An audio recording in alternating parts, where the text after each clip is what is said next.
Dear Mr. President, I am deeply honored to have been asked for my advice as you assume the awesome burdens of your new office. I can offer several rules of thumb, which I believe time and experience have proven sound. Act boldly in the beginning. The public has a short attention span, and it will make them forget the accomplishments of your predecessor and impress them with your vigor. Make your first priority the protection of your power. Without it, you are useless. Appear steadfast, but be flexible. Remember, some of God's greatest gifts are broken campaign promises.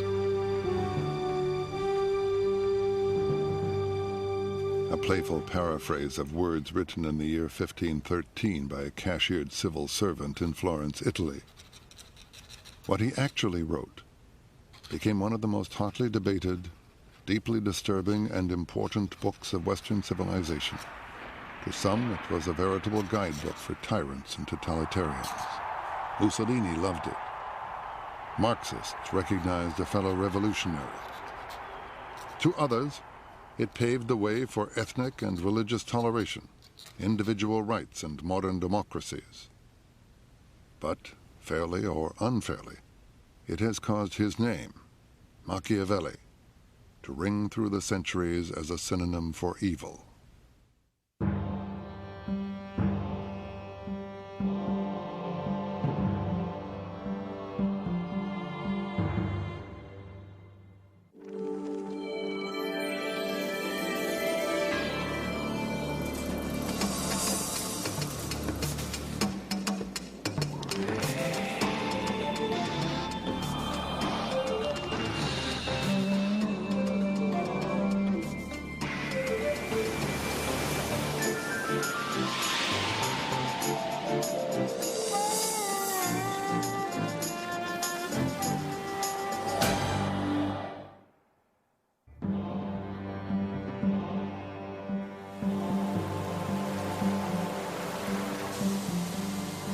I compare fortune to one of those violent rivers which, when they are enraged, flood the plains, tear down trees and buildings. Everyone flees before them. Everybody yields to their impetus. There is no possibility of resistance. Yet although such is their nature, one may still take precautions when they are flowing quietly, building dams and dikes to control them in flood time. So it is with fortune. Rivers are not to be trusted. Neither are men. But both can often be controlled, given intelligence and power, and the willingness to get your hands dirty. Machiavelli is the first political thinker of the Christian era who systematically analyzed the requirements of power and survival. The Prince is a book about power. Political power at a time of city-states or principalities, ruled by men called princes.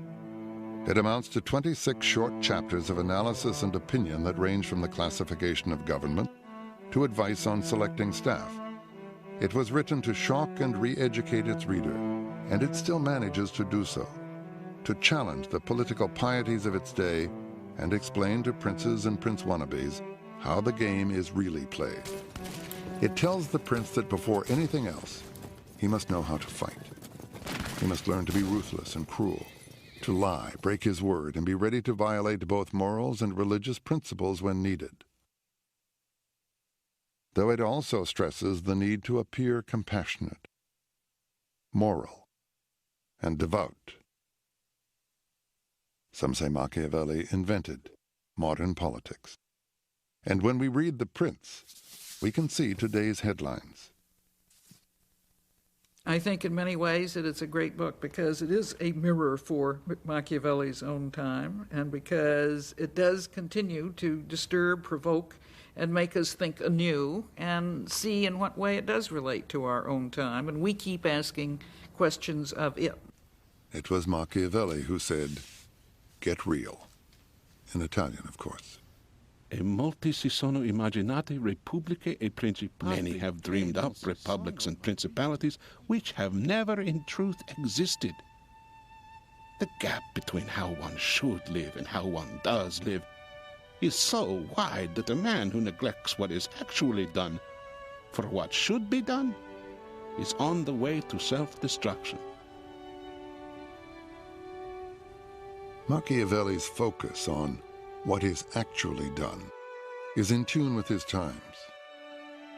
Copernicus is studying the heavens, and Leonardo is dissecting cadavers, both trying to learn how God actually did it, to learn not from theory, but direct observation. Just as Leonardo was interested in anatomizing the world of nature, so Machiavelli, in a sense, was interested in anatomizing the world of politics and the world of history. But dissections and autopsies are never pretty. One of the uglier discoveries attributed to Machiavelli is the idea that the end justifies the means. Now, he didn't put it quite that way. In the actions of all men, and especially of princes, where there is no court of appeal, one judges by the result. Machiavelli is very clear that the end is what counts.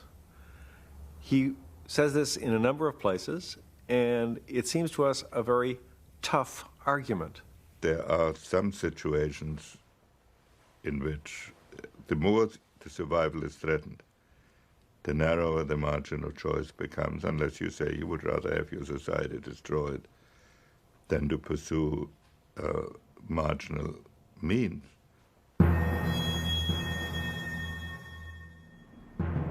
What would you do to prevent this from happening to your people?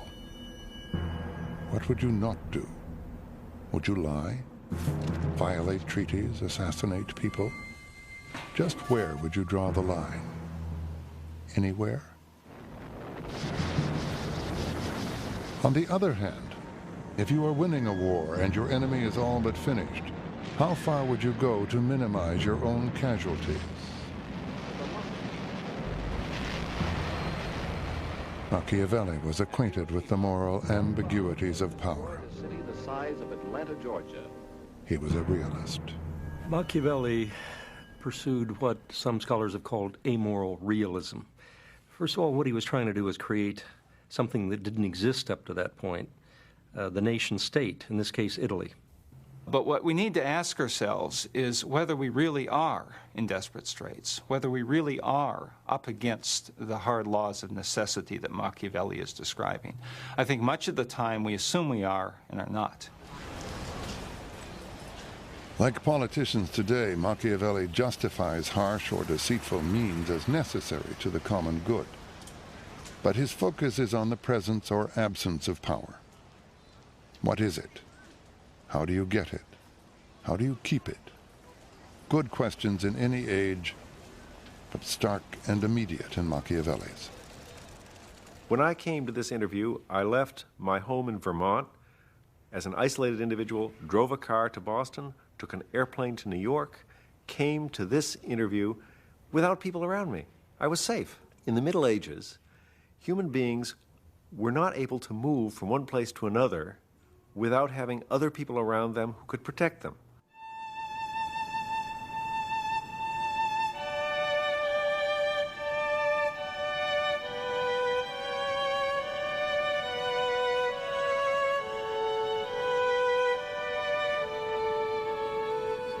Florence, fabulous window on the past. Down these same streets walked the monks, soldiers, and merchant princes of Machiavelli's time, as well as artists whose names and work are today as famous as his.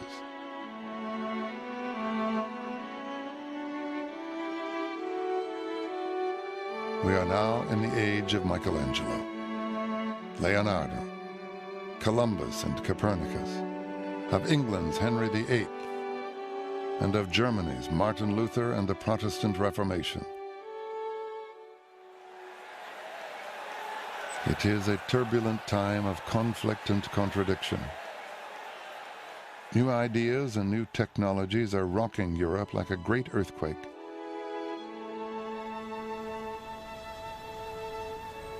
The medieval system is collapsing, and the idea that man is master of his fate is just beginning to take root. It is the Renaissance, the April of Western civilization, and the concept of government as a purely human invention is one of its flowers. But April is a cruel month. Giuliano de' Medici, murdered in the great cathedral by a rival family, the Pazzi. It was a plot blessed by the sitting Pope to overthrow the de facto rule of the Medici in Florence. Such were the times. Politics was a family matter.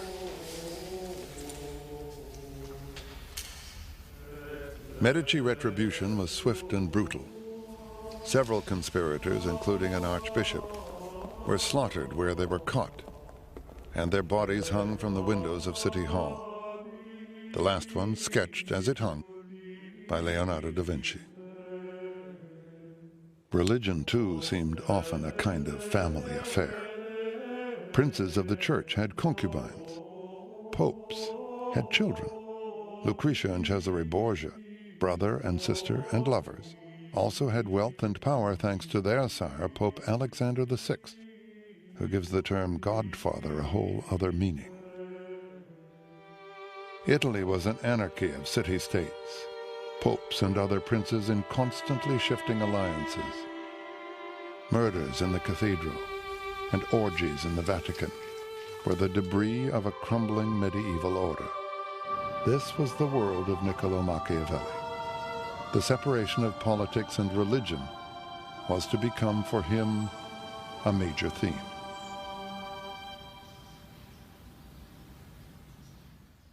Getting religion out of politics was an idea with legs. Its mirror image would appear in America, whose founding fathers were trying to get politics out of religion. They would write it into their Constitution as the separation of church and state. We have not seen the end of controversies ignited by that idea, and it does have a dark side. That separation between ethics and politics, the belief that the good prince is not necessarily the good man, that appearance matters more than reality, that deception can be practiced, that it is better to be feared than loved, all those famous conclusions of the prince are ones that have eternally struck people as the most difficult and indeed painful question about politics, and they don't want to confront it. They don't want to believe that someone thought those things. Was the man who did think those things a Christian, a pagan, an atheist? Machiavelli was a Sunday Christian. He did not dispute the essential dogmas of the Catholic faith. He simply put them to one side when he came to think and talk about politics at all. If Machiavelli's prince seems to have a lot of moral leeway, the price for that is fairly steep. He must love his country more than his soul. He must be prepared to go to hell for it. To kill a man is still to kill a man. And a prince has to be ready to do it. He has to be ready to go to hell. Being in charge, being a ruler, being a prince is intrinsically a tragic job, and without redemption and without justification. Machiavelli found it possible to live with contradictory views, and therefore not to see himself, as he came very quickly to be seen, as anti-Christian or anything of the kind. Some think I should teach men the way to heaven, but I would rather teach them the way to hell, so they'll know how to go around it.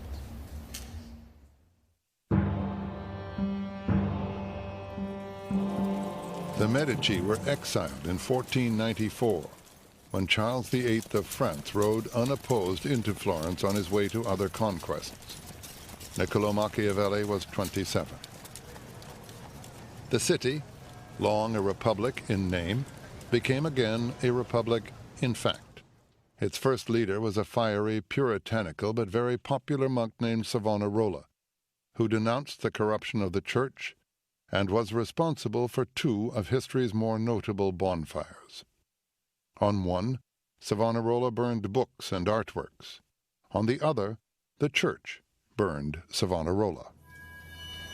The spot is marked today in front of City Hall, where a few weeks later, Nicolau went to work for the Republican government of Piero Soderini. Machiavelli worked for the committee that was in charge of defense and foreign affairs. He took care of the needs of the military, and he went on special missions to foreign courts. And then he was all throughout Italy. He met many lords and rulers, and naturally among them is Cesare Borgia. Borgia is a legend in his own time of ruthlessness and depravity. In one instance, Borgia invites his enemies to peace talks and has them all killed.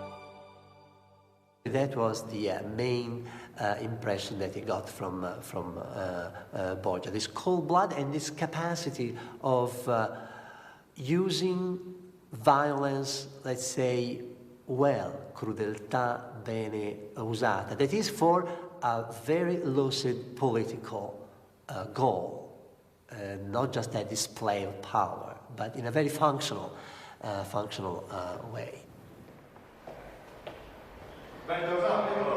Signori, felice di vedervi. Fatto un viaggio. Finalmente sono tornato a Firenze. Bentornato. When he returns from these missions, a doting but impatient staff confronts him with a mountain of domestic details and problems. I francesi sono bellissime. Ci sono dei problemi? È successo qualcosa? Tu sei stato bene, ma loro vogliono usufruire del potere. Ora devono pagare. But Nicolau has weightier things on his mind. He is a visionary, an Italian patriot convinced that only a single forceful leader can unify Italy, and he knows that independence will require a citizen army. Machiavelli believed that the mercenary armies that characterized the military system of Renaissance Italy, and indeed of much of Europe, were a terrible mistake. That the Romans had used civic militias, that every state should use its own citizens, that only in this way could you get the commitment and ethos of civilians to express themselves in the defense of the state, and that would have very good results in terms of the internal laws, institutions, and ethos of the state as well. Machiavelli sells the idea, and in a war with neighboring Pisa, his citizen soldiers perform moderately well. But in 1512, they meet hardened Spanish troops at a town named Prado. The Spanish mercenaries panic Machiavelli's militia, and a ghastly slaughter follows.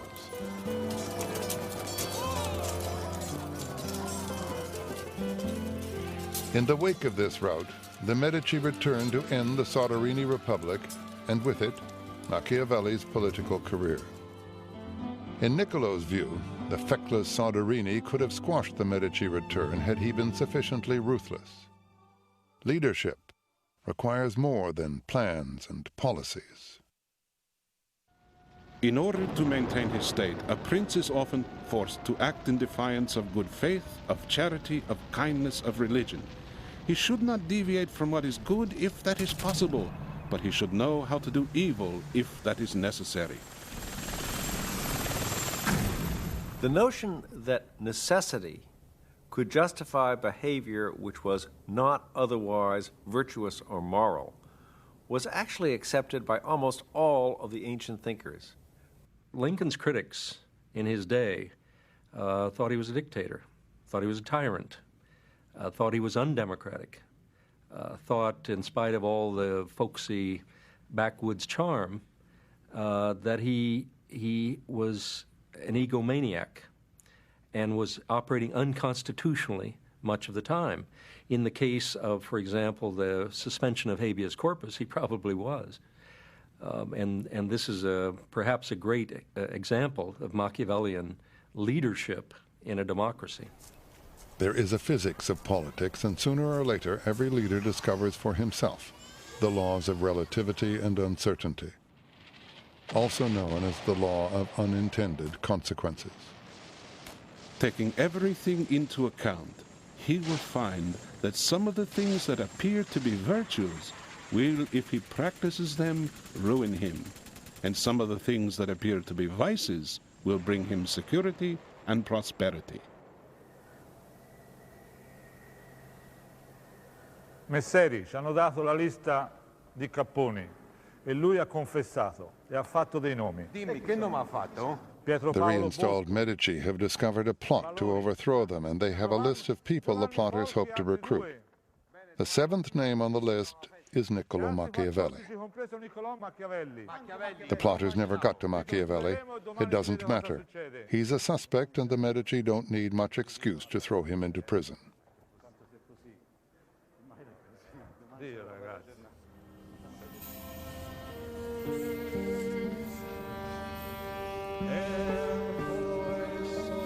It is a prayer chanted by priests for those about to die.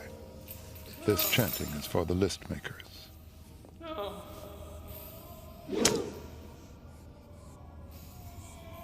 Prison here has two functions: execution and interrogation. Interrogation means torture, quite legal and quite ingenious. What awaits Nicolau is the strappado, hands tied behind the back, hoisted by the wrists, and dropped, part way. If the drop is far enough, it will tear the shoulders out of their sockets. Nicolau's drop is obviously less severe, but it is torture, and he learns well the uses of pain. The bond of love is one that men break when it is to their advantage to do so. But fear is strengthened by a dread of punishment which never abandons you. For Nicolau, the experience of the past few months has not been conducive to a romantic view of life, but it has been instructive.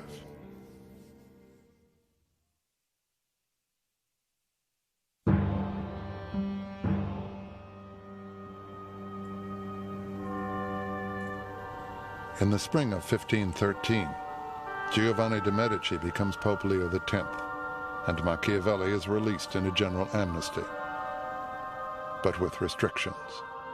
He is restricted to the region around Florence, barred from the city hall, banned from politics. He moves to the family's property a few miles out of the city. There he is free, in his own kind of hell, an addict cut off from his source. Only someone who's been there can know the pain. Gary Hart was the prince presumptive of the Democratic Party before fortune and his own indiscretion cut him off. In many ways, hell is possessing a talent which one cannot use. And this was Machiavelli's hell. And a profound one for him, because he understood how talented he was and how visionary he was. And I think it must have been desperately hard for him, as it would be, for example, for a politician today who had both the talent and, here's the crucial element, a monolithic dependence on the addiction of participation. Speaking only for myself, I tried desperately, and with some success, not to become so dependent on politics or on the adrenaline of participation that I couldn't do without it.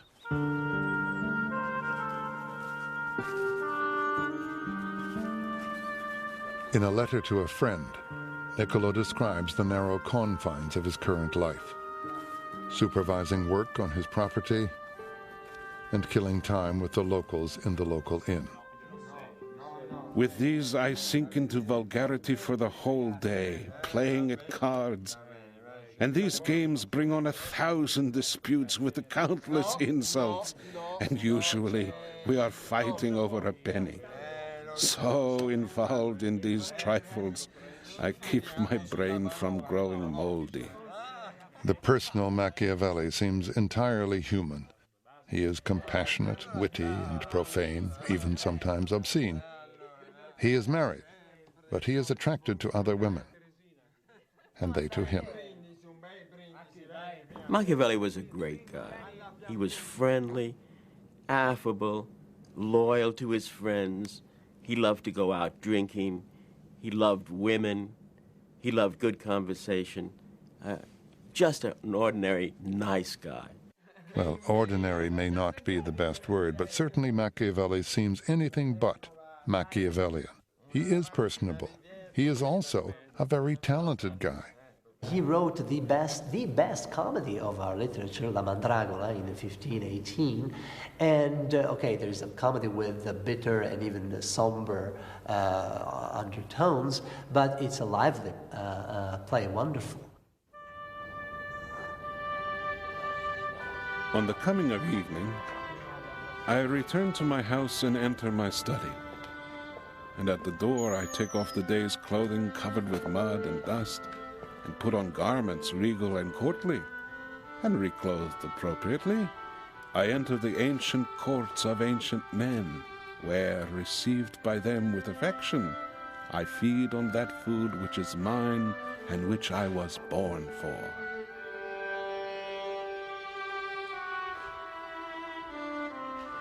Nicolau begins to work on what he calls the Discourses on the First 10 Books of Titus Livy. It is a book of commentaries on the work of that Roman historian, and makes a strong case for a republican form of government. Then all of a sudden, he decides to try to get back into the government himself, and writes in furious time, in 3 months' time, The Prince.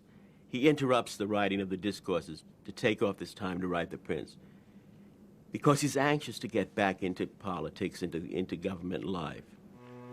Are there two Machiavellis here? One writing a book on the republican form of government, and the other, almost simultaneously, writing advice for tyrants. I look at Machiavelli's Prince as a work on statesmanship, and the Discourses as a statement of desirable objectives. And so I don't find the two incompatible with each other. Politics was his consuming interest, and if he could have made the world the way he wanted it to be, he would have preferred a republic. But he could live with both republics and with principalities, and his point was that you begin from where you are, and that you judge any form of government by its outcome rather than simply by its form. All the states, all the dominions, under whose authority men have lived in the past and live now, are either republics or principalities. Principalities are either hereditary. So begins the most famous job application in history. It joins Niccolau's passion for a united Italy with the fact of Medici rule. It urges the reigning Medici to take on a new role as nation founder. Nicolau offers a blueprint for a new kind of leader. So, who is this ideal prince? What are his qualities? Roughly that combination of strength of character, intelligence, courage, skill, and luck, which astronauts call the right stuff, plus a touch of ruthlessness. Machiavelli stressed two sets of attributes for the prince. One was very colorful. He used the image of the fox and the lion. A prince must have the ability of the fox to find the snare and the courage of the lion to drive off the wolves. At certain particular moments, which he calls the founding or refounding of a regime, you will need a leader with exceptional intelligence, with the intelligence of a Lincoln, with the intelligence of a Washington, with the intelligence of a Bonaparte. Machiavelli's breakthrough is that he gives us the persona, the personality of the political realist. He gives us the inner discipline of the strategist. And this is a discipline that involves a great deal of self-control, such that one cannot revel in conquest, one can not strike out impulsively, one has to be constantly scrutinizing one's own motives, one must constantly attend to others carefully, even civilly, lest you give away your own hand, and while you're trying to discern their own missteps or their own deceptions. And so what we get is someone who's not quite a Christian knight, but is nonetheless often very well behaved. He also gives us the political actor. The prince may or may not keep his word, may or may not be humane, devout, a man's man, a family man, depending on the circumstances, but he must appear to be all of those things. Men in general judge by their eyes rather than by their hands, because everyone is in a position to watch. Few are in a position to come in close touch with you. Everyone sees what you appear to be. Few experience what you really are. And so there is a larger sense in which the prince is playing a role, which is to appear to be the things he knows he must not necessarily be, and to appear to act on principle when what he's acting on is calculation, or what the modern world would refer to as long-term strategy, because in a certain way Machiavelli invented the very notion of a long-term strategy. Stay focused. Talk about things that matter to people. You know? It's the economy, stupid. Okay? So, as we always say, you know, speed kills. And we will die in this debate if we're not there first with our answers. Bush was on the defensive. But perhaps most important, Machiavelli's prince is a political artist. He sees the prince as somebody who takes matter as though it were marble and imposes a form on it as though that person were a sculptor. Form out of stone, order out of chaos, civilization from savagery. Michelangelo and Machiavelli's prince have much in common. Trouble is, raw material for the prince is human flesh and blood. For that, the prince must learn how and when to be cruel. And he must have studied war.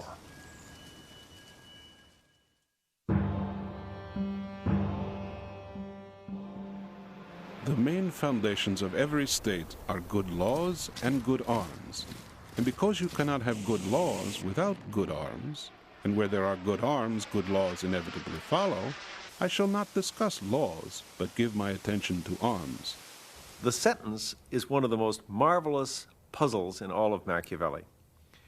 You need good arms. Good arms are the arms of a citizen army, not a mercenary army. How do you get the citizens to serve in the army? They have to think that the society meets their own private self-interest. So you need to have a republic in order to have a citizen army. You need to have good laws to have a republic. You are bound to meet misfortune if you are unarmed, because, among other reasons, people despise you. And this is one of the infamies a prince should be on his guard against. There is simply no comparison between a man who is armed and one who is not. Well, he's right on the money there. Machiavelli, I think, is most useful, in my judgment, when you're thinking about international relations rather than the government within a state or a city. International relations are different from internal matters, for one reason, because there is no law between nations. In reality, you really do have a jungle out there. And that's different from states, where you do have a law which has legitimacy and which monopolizes force in the hands of the government. Well, the world out there isn't like that. And we in the world today, in the West, in the United States, we hate that idea. It makes us very unhappy and very uncomfortable, and we refuse to believe it much of the time. And so this is where Machiavelli is most valuable, in reminding us of those gross realities which haven't changed. You've got to have that power. No government should ever imagine that it can always adopt a safe course. This is the way things are. Whenever one tries to escape one danger, one runs into another. Prudence consists in being able to assess the nature of a particular threat and in accepting the lesser evil. Making careful judgments, that's prudence, as Machiavelli says, and that's what we hire our government for. So in the end, Machiavelli also says that you shouldn't be over-cautious. You shouldn't be too prudent in that sense. You're going to have to take action. It's easy to think of a very immediate example of that in the case of Bosnia, where Bush, whom I think had the best chance of dealing with the problem and settling it, had from the beginning been willing to look at the reality, which is that we are not free to allow that sort of violence, that sort of, what's the word I want to, the breaking of international order to happen in the middle of Europe. And I think we had a lot more leverage on our NATO allies in Europe than we were, for whatever reason, we were willing to exercise. And there was probably a failure of leadership on our part. There's no law of nature that says the United States has to be involved in every crisis.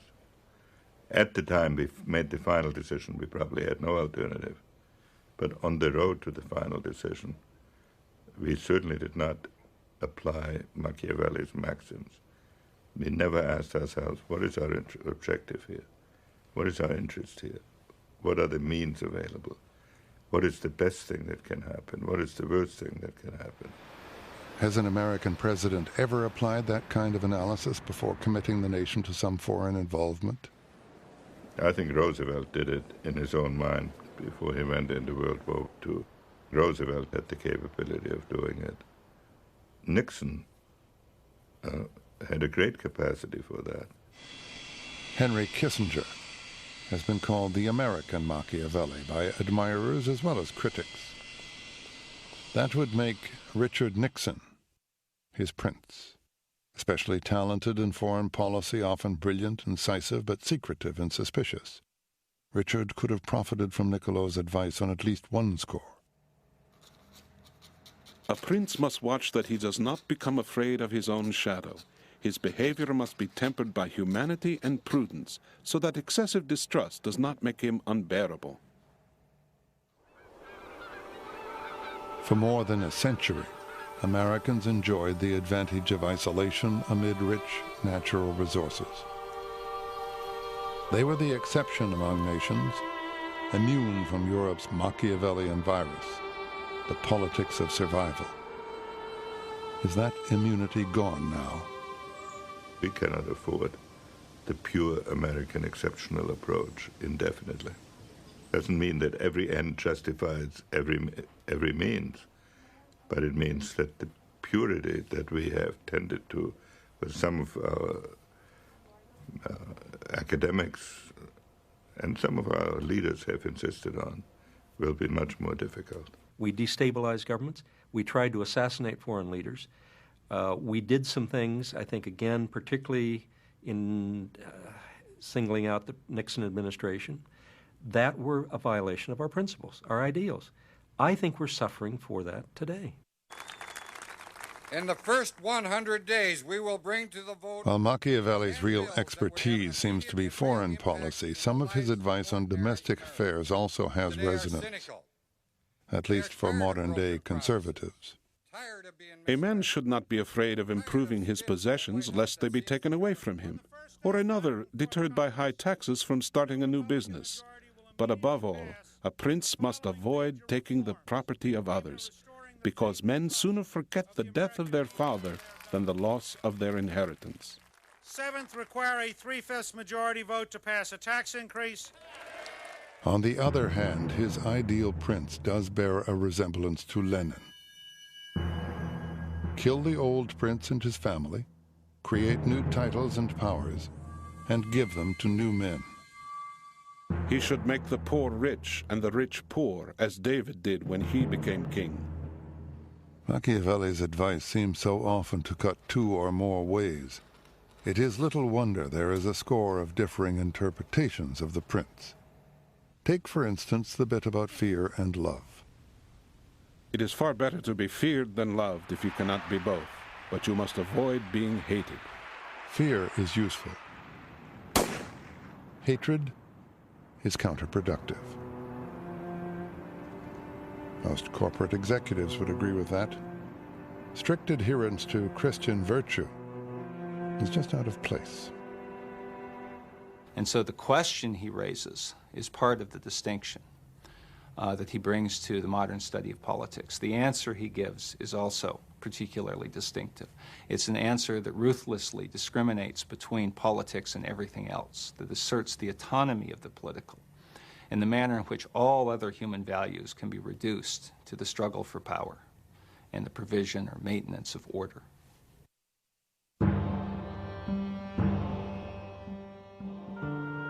A copy of The Prince was finally presented to a Medici, who gave no indication he ever read it. It would never be published in Machiavelli's lifetime, and when he died, he went to hell. Sort of. The demonization of Machiavelli began very shortly after Machiavelli's death. And that came at a time when the crisis of the contesting religions was really kicking into full gear in the 1530s and 40s. And both sides saw a demon in Machiavelli. Poor Nicolau. Not only is he now a demon, but the Medici plague him even in hell. His ideas are said to have inspired the massacre of 50,000 French Protestants in 1572, while Catherine de' Medici was Queen of France. And Protestant England makes Nicolau its prime villain. There is the idea that everything that is base and Italian and Southern and Catholic is somehow Machiavellian. It is at that time, the time of Marlowe and Shakespeare, that this association with evilness becomes apparent. They talk about Iago as being Machiavellian. They talk about Richard III as being Machiavellian. Then there's a kind of rehabilitation that takes place in the era of classical republicanism, including some of the classical republicanism of England, when people began to look at Machiavelli the Republican. The state of Machiavelli's soul is a good deal less important to us than the nature of his legacy, the uses to which his ideas have been put. In the 20th century has seen him on the one hand as a precursor of autocratic or even totalitarian views of government, and on the other as a good Republican and a fine social scientist who helps us to understand how things work. Washington, Napoleon, Churchill, Lenin, intellectual children of the same father. How Machiavellian. Now, history can't tell us where Niccolau's soul ended up. But we do know that he believed in keeping up appearances, and that his mortal remains were put in the Cathedral of Santa Croce, among other honored Florentines.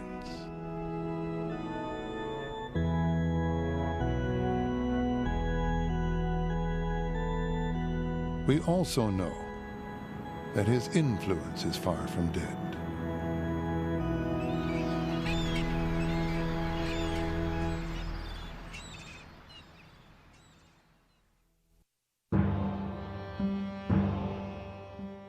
Machiavelli and the Prince seem very much in vogue today. For instance, a columnist for U.S. News and World Report used them to critique a president. And that same president quoted them to the Washington Post to support his policies. It must be considered that there is nothing more difficult to carry out, nor more doubtful of success, nor dangerous to handle, than to initiate a new order of things. For the reformer has enemies in all those who profit from the old order, and only lukewarm defenders in those who... So Machiavelli freelances now as a White House advisor. There's more than metaphor here. If Machiavelli invented politics as we know them, politics as we know them have given us back some latter-day Machiavellis. Advisors, strategists, political realists, maybe not above a dirty trick or two, but only in the name of good, clean winning. And if Machiavelli seems to work for two very different systems, so can these guys. Nicolau is doing well today.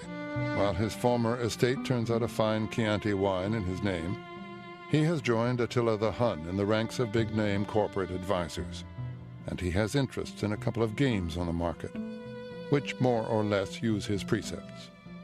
One of them gets the history a bit wrong, and it has a golden rule that might have come from the prince, if Machiavelli had thought of it. Maybe all this is Niccolau's purgatory. Judgment of his legacy is still in dispute, and even his staunchest defenders will admit he had some, well, flaws. He sometimes got the history wrong, too. He raided history, I think, to produce the examples as he understood them, to make the points that he wanted, rather than seeking to first discover what really happened. He was let's put it this way, he was not a producer of history, he was a consumer. I think that his assessment of human nature is one where anyone would agree that human nature is imperfect. But for Machiavelli, it's more than imperfect. It is never guided by a good motive. And that, I think, is, in fact, less realistic. Like many realists, he thought that reality was self-evident. And in fact, reality is the hardest thing to assess. Machiavelli lived when new ideas and technologies were changing forever the realities of power and the notions of government. So do we, and his advice to analyze carefully the requirements for success without losing the courage to act seems painfully relevant today. The other thing that is left is to that he leaves us is to understand that once you have to put that analysis in the service of some idea, which he did in the discourses, where he described his idea of republican government. And I think the Prince must be read in conjunction with the discourses, because they are two sides, what was to him the same coin, and that was an important insight. There are certain books which are sufficiently complicated that they have a message for different people in different times, because somehow they've touched at an aspect of fundamental human experience. Plato's Republic is one example of that, Rousseau's Social Contract, or Locke. Machiavelli's Prince is a book like that. It deals with an aspect of human life in a very profound way. The central aspect being the role of leaders and why leaders are necessary in any complicated human community. Gary Hart has written the book which he says Machiavelli might have written had he been an idealist. Hart sees important similarities between Niccolau's time and ours. I believe that we are living on the hinge of history, on the cusp of history. And it happens no more frequently than every 100 years, sometimes every 500 years. And we are so in the middle of this, symbolically new century, new millennium, really new economic age, information versus industry or machines, and a new order in the world to replace the old Cold War order. And what is important is that this country find a new prince, find a patriot who can help us define what the next era is. Some readers of The Prince smell brimstone in its pages. Others find it more like ammonia, repugnant but profoundly clarifying. In truth, much of what Machiavelli wrote merely described how things actually were done in his time. The second sense in which I think Machiavelli is to be disagreed with is in the fundamental conclusion that he reached about the possibility of divorcing political matters from ethical considerations. I don't think it can be done, in fact. It's quite apart from whether it ought to be done. Yet few with any experience today would deny that much of what he wrote seems merely the common sense of politics. There's another sense in which we say Machiavelli is giving us the common sense of politics, and we ought to be more suspicious of this usage. There, all we're saying is that what he says is common sense because we're already imitating him. So, Mr. President, having described how things really work in this perilous world, let me close with a few additional words of caution. Choose the most brilliant advisors. Tell them to speak to you candidly, and then be wary of their advice. When decision time comes, keep your own counsel. And never ever forget that you are in show business, that leadership is 9/10 acting a role. Never step out of it in public. Don't, for God's sake, carry your own bags.